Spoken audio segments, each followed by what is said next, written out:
James. Welcome to another episode of Lakeside Drive's F1 podcast, the Australian opinion on Formula One, where sometimes funny intros are written by a man who is joining me for this episode, a preview of the Singapore Grand Prix.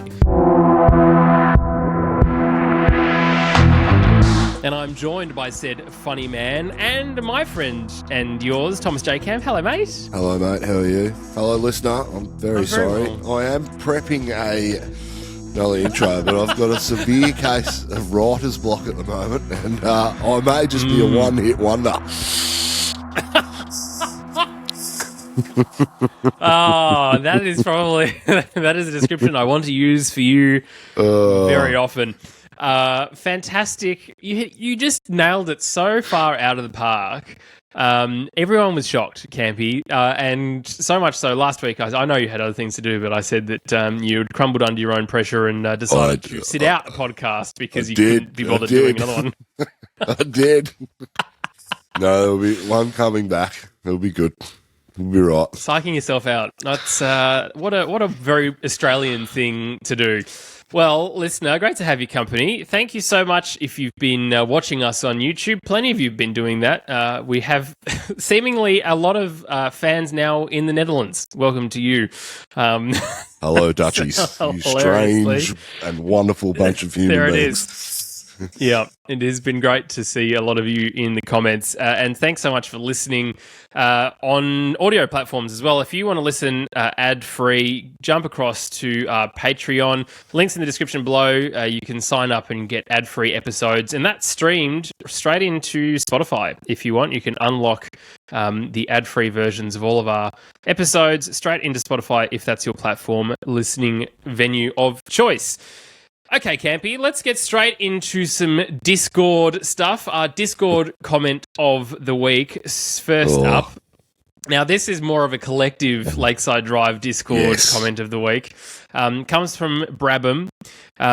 Says, I got all excited because I found some GA tickets that are available for Saturday at Albert Park. Then realised it's my daughter's first birthday. Oh, no. I'm pretty sure my wife would divorce me if I went. Court and many others just said, though, why not have the party at Albert Park on Saturday? What's your first birthday? Welcome to the Grand Prix. Have all of this noise inside your ears for your first birthday. Brabham, that is the absolute right thing to do. Campy would do that, wouldn't you? Yeah, but you need $10,000 to get 10 tickets to the event. So it's the most expensive first birthday of a child of all time. Surely it'll get cheaper at some point in the future again when it loses its popularity. One day maybe, one day hopefully. That's this. As I said, there's heaps and heaps of fantastic things happening on Discord. The other thing that's happening on Discord is we have a beautiful little server of Discord cats and dogs, Lakeside Drive cats and dogs, and other pets. Everyone is welcome.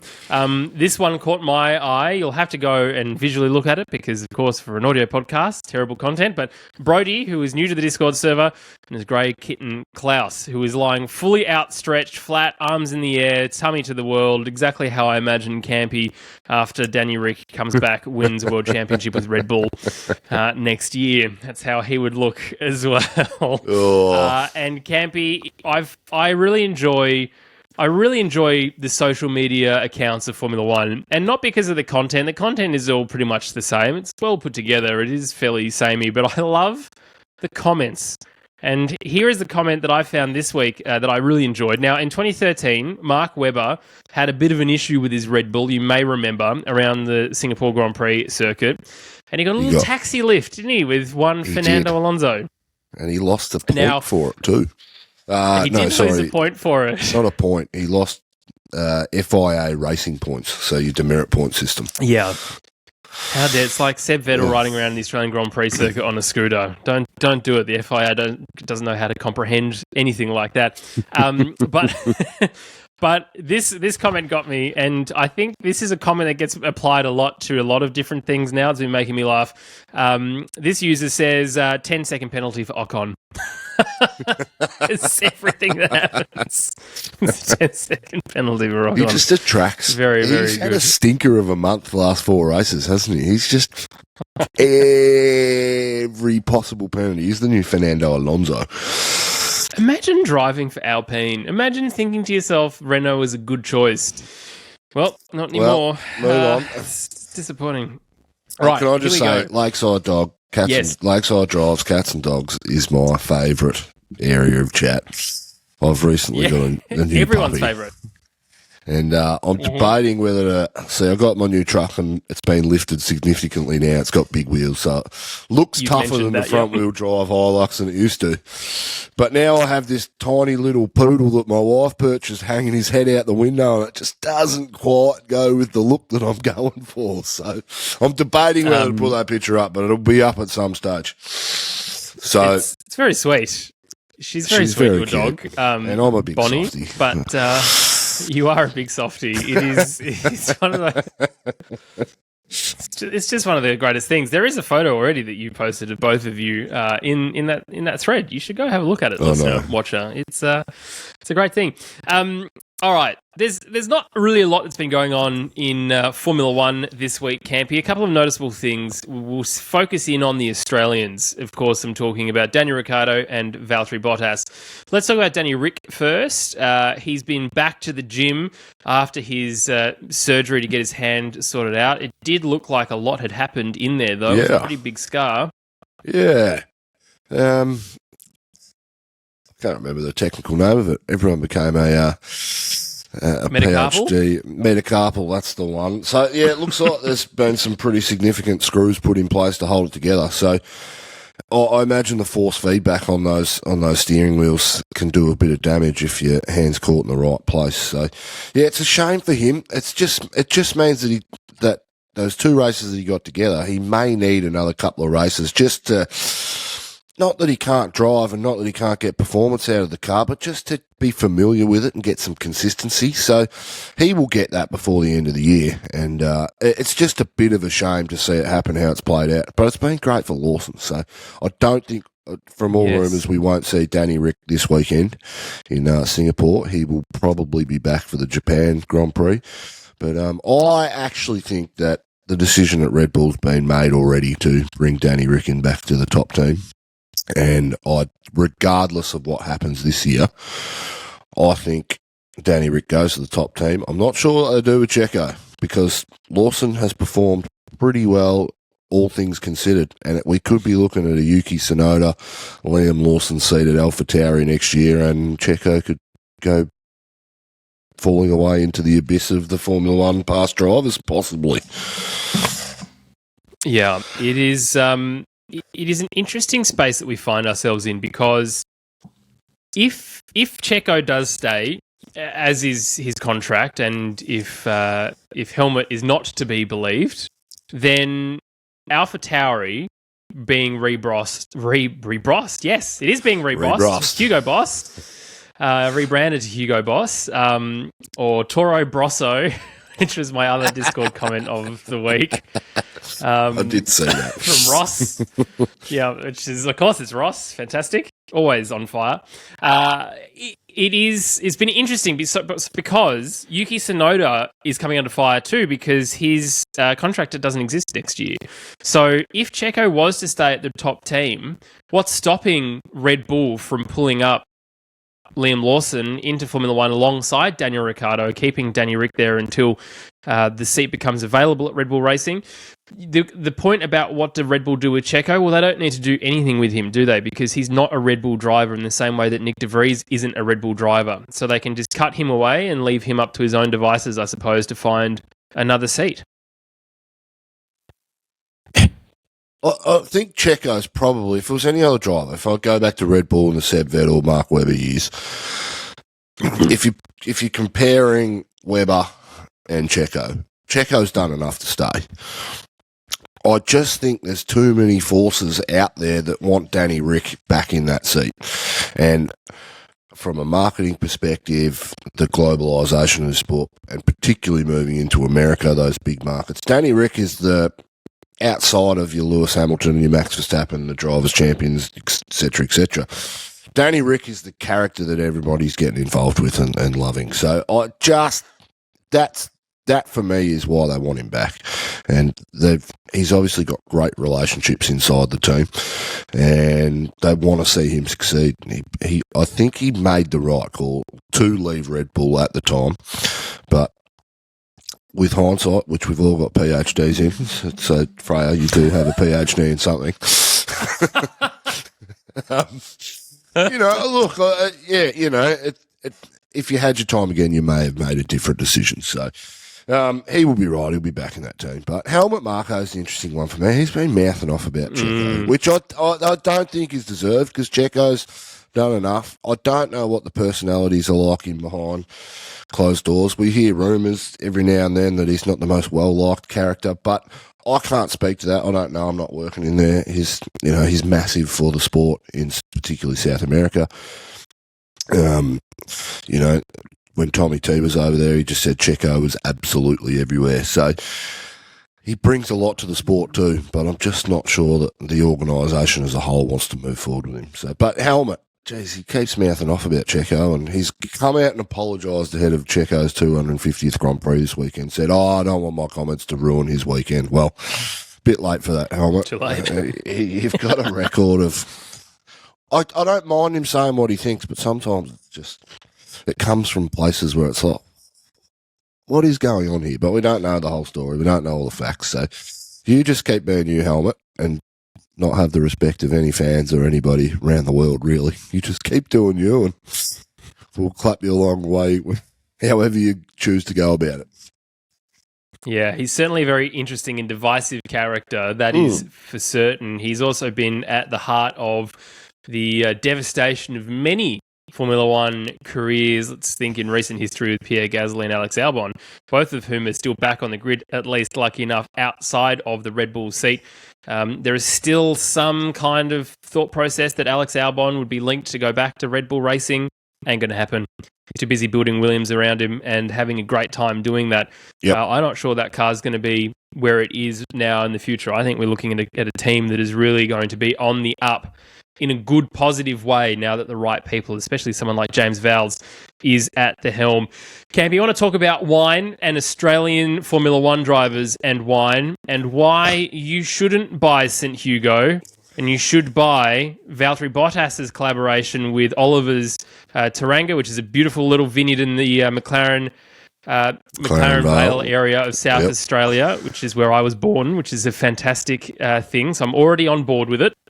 But it's called Ihana. It's a collab between Oliver's and Valtteri. Valtteri spent a lot of time there at the beginning of this year, especially just before the Australian Grand Prix too. And I did think to myself, I wonder what's happening here, but it looks like this vintage is going to be a good one for him too.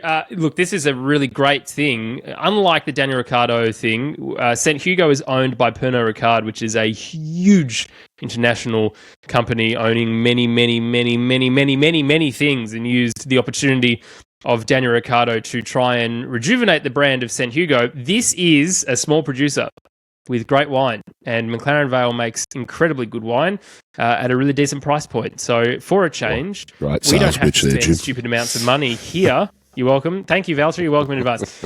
You don't have to spend a huge amount of money here to get that wine, probably. You do if you live probably elsewhere, including in Europe. So for once, it's nice for us to have the cheaper stuff here in Australia. If you want to get behind Valtteri Bottas, who is has his cap out, clearly struggling at the bottom of towards the bottom of the ladder, then go buy his wine, I suppose. But it looks good, and you'd be supporting a small producer, and I love that a lot. As Valtteri's marketability has gone up, unfortunately his race results have gone down, I think, at the same rate as which the other has. So let's see if we can get his marketability and his race results back up to where they need to be. Yep, I'm an enjoyer of a wine. Well, let's talk a little bit about other things, other rumours in the paddock, if you will. Now, we mentioned last week... Can we just go back to Williams quickly for a second? Yeah, sure. What is their goal? Where do they...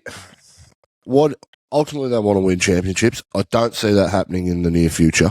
So what is their goal moving forward? With James Vowles, does he get swooped up because of the way he's performing by a top team again?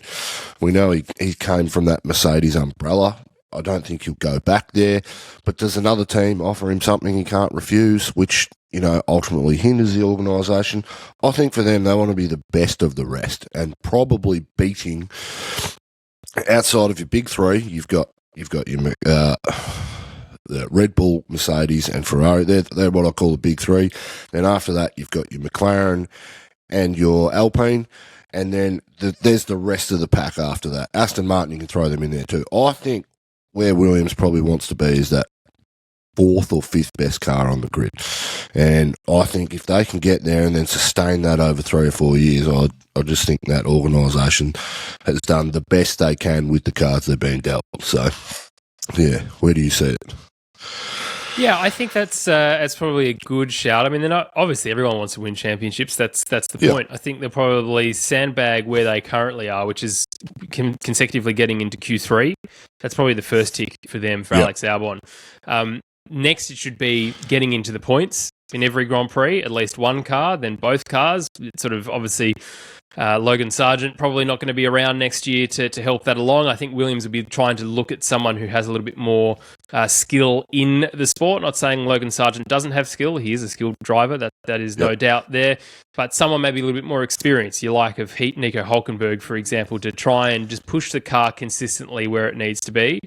But I think, Campy, they're aiming for a 2026 position where they've sort of boosted themselves up the championship standings towards the mid-pack between now and the end of 2025 to be able to really be in a good enough position to start taking podiums from 2026, 27 and looking further down the path where they go there. I mean, a lot of teams will be wanting to do the same thing, but I think Williams, especially under Albon, it was a shame that the Italian Grand Prix didn't yield the results that they were hoping, considering they had a very specific wing, which is the only team to have a very specific wing for Monza. The tyre load, the degradation rather, was just too much for them. But you still saw Albon able to put some fantastic passes on, but also some fantastic defensive manoeuvres. So I think even if someone was to come knocking, let's be honest, for James Vowles, you're either going to back to Mercedes if Toto Wolff decides to retire. Maybe there's something in saying that, going, all right, well, let's go back. Aston Martin, I mean, Mike Crack is doing a pretty decent job. He'd probably be doing a better job if the team was well balanced with both drivers. And you're looking at Ferrari, which is no thank you. Fred Vasseur's already got that. Christian Horner ain't going anywhere from Red Bull ever. Nope. And then you basically, McLaren, no. Alpine, well, they're a crazy bag anyway. So I don't think there's anywhere else, is what I'm trying to say, that James Vowles would actually want to go, apart from maybe back to Mercedes. But I don't think Toto, in the same way that Christian wouldn't give it up, is giving it up anytime soon. Probably not until Hamilton gets his 8th World Championship. Yeah. They're not. The thing for me too is that they're not a privately owned team anymore. They are, they're owned by Deloitte Capital. Oh, sorry, not Deloitte. What are they called? Starts with D something. Doralton. Doralton, that's the one. So if I'm Doralton, I want to get the team to a point where a major manufacturer can come in and buy the product, and they make 10 times their money. And I think they're on that trajectory. But does the team? When does that happen? Does that happen for 2026? I'm not too sure when the plan for that is to happen.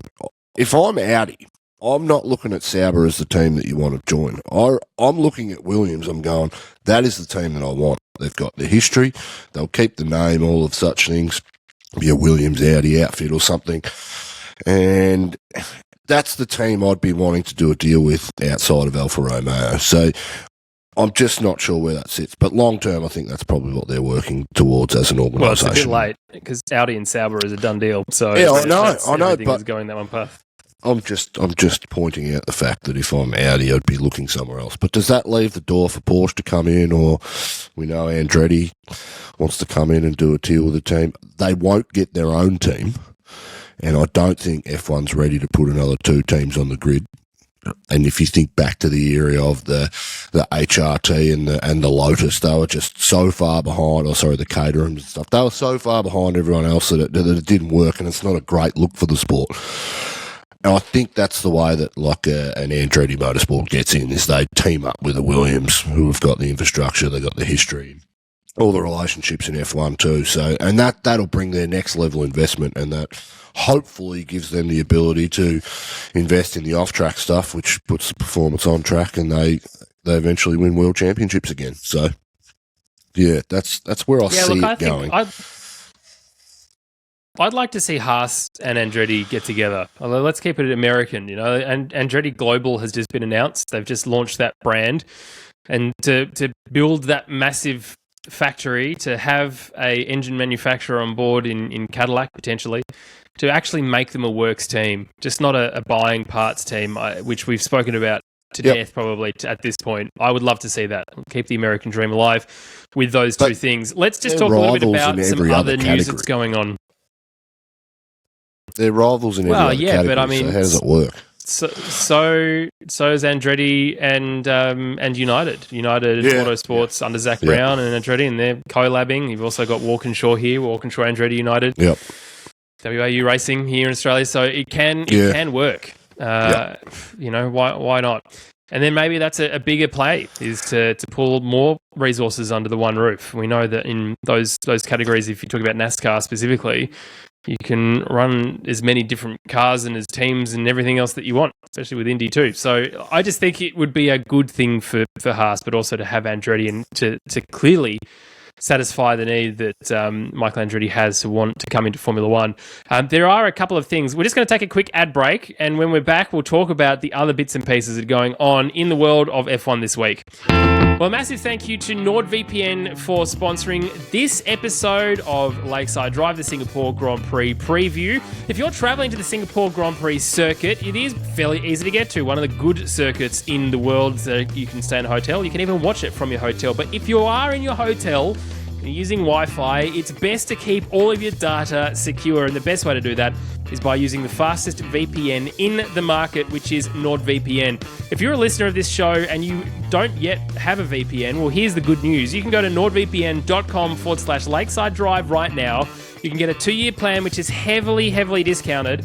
Plus, at the moment, NordVPN are throwing in 4 months absolutely free on top of that. So you'll be absolutely secure for 2 years, 4 months at a very good deal. And the best part is, if you're not stoked with it, you get a 30-day money-back guarantee if you decide to cancel it. NordVPN is the fastest VPN provider on the market. It's the easiest to use, and we all use it. Plenty of us on the Discord use it as well if you want to watch the Grand Prix from wherever you are in the world. If you need to get onto KO, for example, you can do that. So do yourself a favor, get protected online. Go to nordvpn.com/Lakeside Drive right now to get yourself a good deal. Okay, we're back. Now, Campy, a couple of things going on in the world of Formula One. There's, as I mentioned earlier and in earlier podcasts, there's been this link between Carlos Sainz and Audi.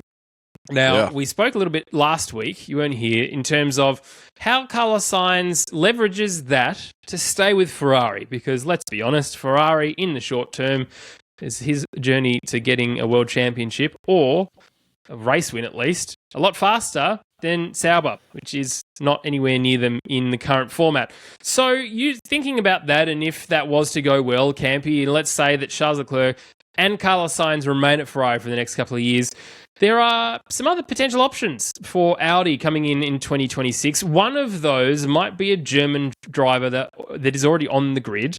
And he said that he'd be pretty interested in moving across to Audi, but only if he was doing good enough at Haas. Talking about Haas just before the ad break, Nico Hülkenberg's return to Formula One has been pretty fantastic, to be honest. His stocks are certainly a lot higher than they were when he left, although he wasn't doing a bad job when he left, let's be honest. Certainly, I think, compared to Ocon, Hülkenberg was a much better driver alongside Daniel Ricciardo and the Renault. What do you think about having a German driver and a German team? Oh, excellent. Look, with the comebacks that we've seen, with you got your Fernando Alonso's, you got your Hülkenbergs, you got your Magnussen's, Danny Rick's come back after having time out of the sport. It proves to me that two things: you don't lose your driving skill, and it doesn't fall off a cliff once you hit 40 like Fernando Alonso. So that's a plus. And it says to me that the young crop coming through is not as good, or as they haven't had the time to learn the craft over many seasons. So I think you've got to put 3 or 4 seasons into these drivers before they get to a point where they are consummate professionals and they can have a couple of years off and then come back and perform straight away. So for me, the young kids aren't as good as what we've been told they are. So, getting back to your question, Jim, yes, I want to see Hulkenberg in a German car, and I want to see a German race back on. I'd love to go back to the Nürburgring. Why Germany has fallen outside of the Friends of F1 and putting a racetrack there, I don't know. They used, it goes back probably a decade now. They stopped having a German Grand Prix, but the European Grand Prix was always held at a German racetrack. I mean, during COVID, we went to, the Nürburgring, and the other one, Danny Rick got a podium at one of them too, in Hockenheim, that's the one. Great tracks, and, they race really well. And, that race we had there during 2019, that crazy wet race we had was excellent. Best race that we've seen in a long time. So, yes, I want to see it happening. And I think these older drivers moving forward will have a lot more, they'll be considered a hell of a lot more than these young kids coming through. So, yeah. As for contracts, look, we've seen this really recently too, Campy, because we had an influx of Albon, Russell, and Norris in 2019. There's a whole bunch of junior talent that didn't exist. If we took one at a time, would have had some pace. And yes, I was totally against pushing out all the inverted commas older drivers. Look at the likes of Marcus Ericsson, who had a terrible car in Sauber for the longest time. And then in that very short period where Charles Leclerc came in and was teammates alongside him, Ericsson's not as good a driver as Leclerc, absolutely, but he was at least putting in decent results for a team that sort of needed that level. Anyway, I won't go on too much about it, but fairly even, it is good to see drivers can come back. Yeah.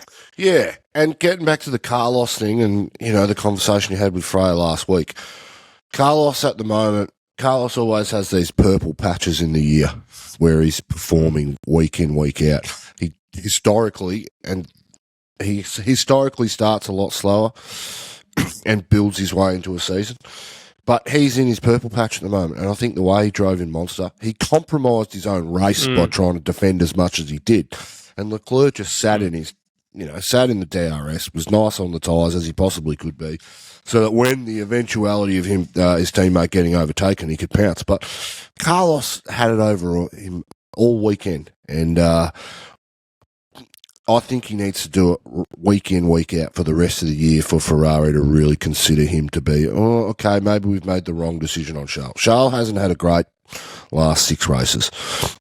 He qualified outside of Q1 a couple of times. Race results haven't been great. We all know about the strategy and pit stops, etc., with Ferrari that hinder their drivers at times. But Carlos is a very capable driver.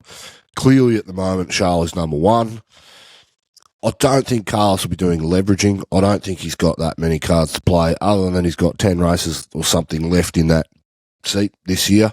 And whether they choose to go on will be indicative of how he performs at the moment. And if he does like he did in Monza, that's huge for the Italian fan base, for Carlos to get a podium the way he did and get it on pole. That'll change a lot of people's perception of him publicly moving forward too. So yeah, great. I'm stoked to see Carlos starting to perform as we know he can. Yeah, let's staying with Sauber for the moment. Of course, Alfa Romeo departing from Sauber before Audi then take the team on in 2026. Zhou Guanyu is currently a driver alongside Valtteri Bottas. We all know that, but Zhou is not contracted for next season. Théo Pourchaire, though, is in the picture. He's a Sauber junior driver, Campy. Would you be okay with a Sauber junior actually getting into a Sauber Formula One seat alongside Valtteri Bottas? Don't mind it. That's why you have a junior program, right? So they've got to promote within. Has Guanyu Zhou done enough to secure his seat? Probably. Valtteri's the better driver, but Guanyu Zhou has consistently got results that go, he's not a bad driver. In saying that, he hasn't had the performances like a Piastri has, and albeit being in the car, sometimes you need those breakout performances that demand media attention for people and your stocks to go up. And we all know what Oscar's done this year and how he's performing against Lando. But Valtteri's a very well-established and capable driver, and I would say Guan Yu Zhou, has, over his 2 years, has performed as good, if not better, as Piastri. But they haven't got the big race results where they're close to a podium or getting poles in order for him, the perception of him to be better than what it is. So I think he deserves his spot. But do you take Pourchaire? You've done 2 years with Guan Yu Zhou now. They haven't had a Chinese race, and Guan Yu Zhou would be that's a massive market for them. Unfortunately, they haven't had the race there. So we hear rumours that they're going back next year. Will that happen?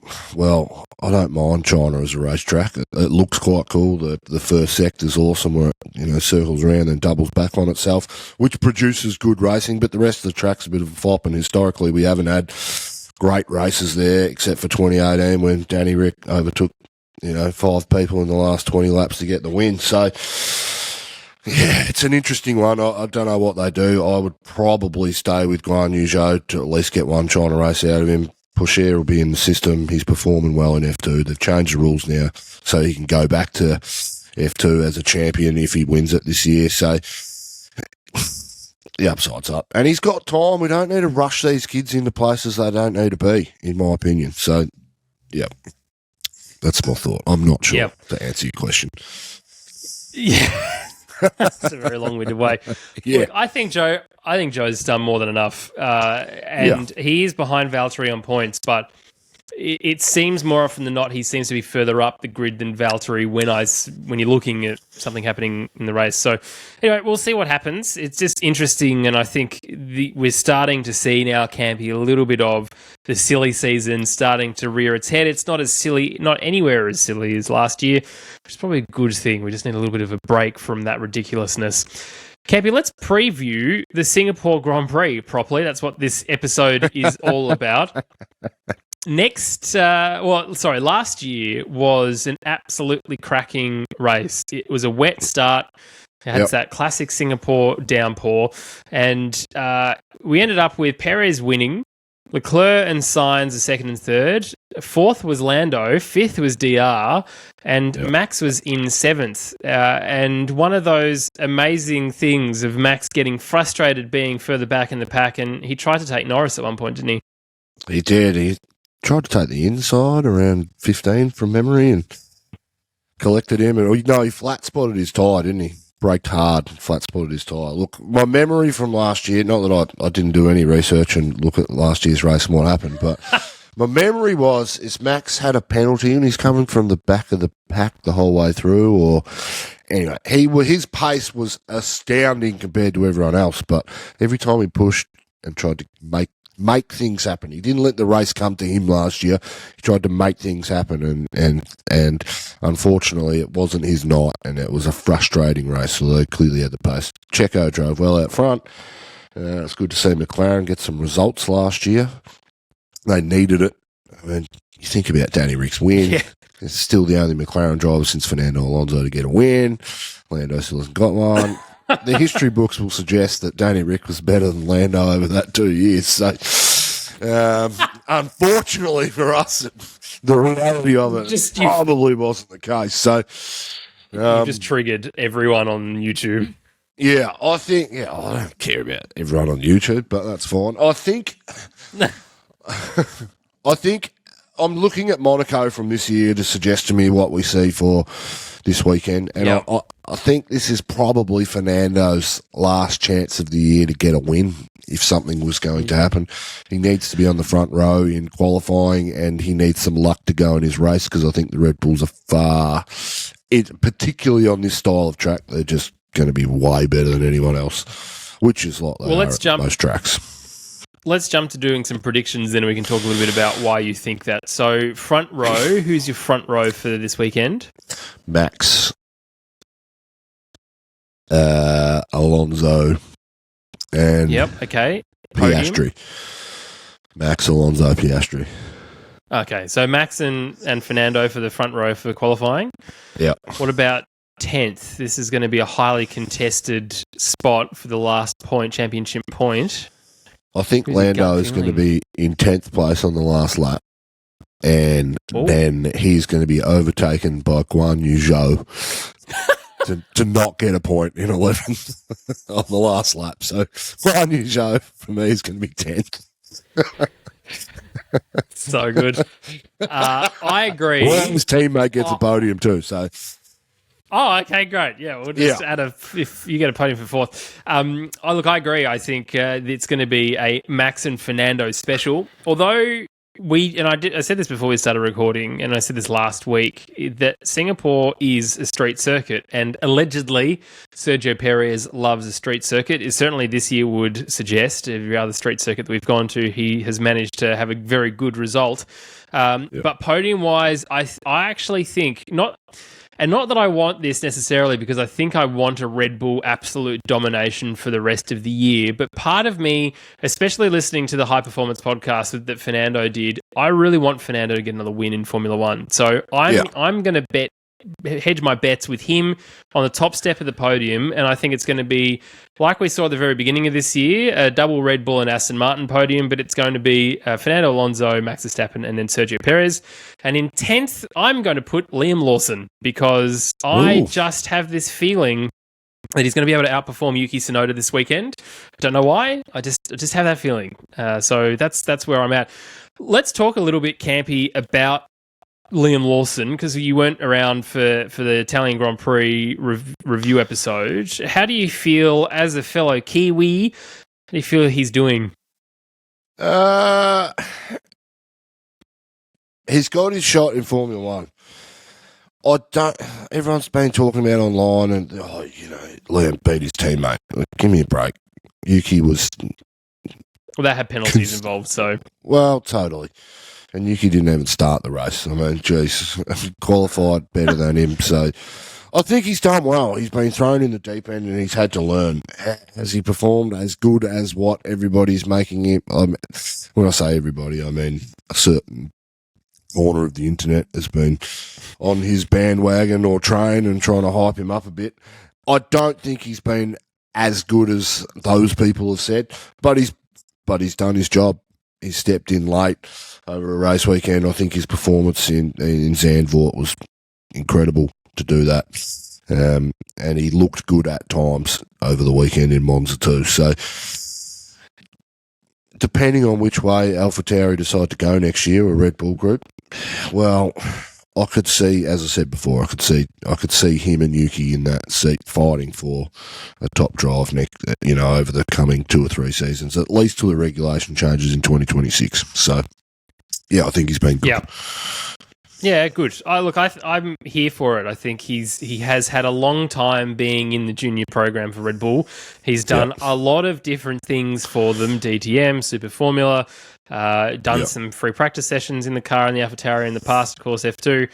It's good. It is good to sort of restore, I suppose, a little bit of faith for other Red Bull juniors that maybe the Red Bull junior program will actually be used by Red Bull rather than Nick de Vries and Sergio Perez. Well, look, that's probably it for this episode. Thank you very much for listening. I'm excited about the Singapore Grand Prix. It's still at a stupid time here in Australia, even though it's very close to Australia in comparison to everything else.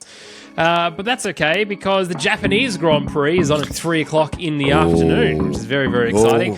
If there will be you would beers like at a pub to join somewhere. if you'd like to join a little watch along the Richmond Club Hotel, Matt Walker in our Discord has set up a little event. So make sure you go to our Discord, find the LSD Gatherings section, and you'll find the Facebook event information for a little watch along in Richmond if you're based in Melbourne and want to watch some Formula One together for the Japanese Grand Prix. But that's in a couple of weekends' time. Of course, the Singapore Grand Prix this weekend. So make sure you join our Discord if you haven't already. The link is in the show notes, or you can go to our website, lakesidedrive.com.au, and click the community button. You can also support the show financially if you would like to. You can do that by either going to our Patreon, becoming a patron and listening to ad-free episodes, buying merchandise. That's always very much appreciated.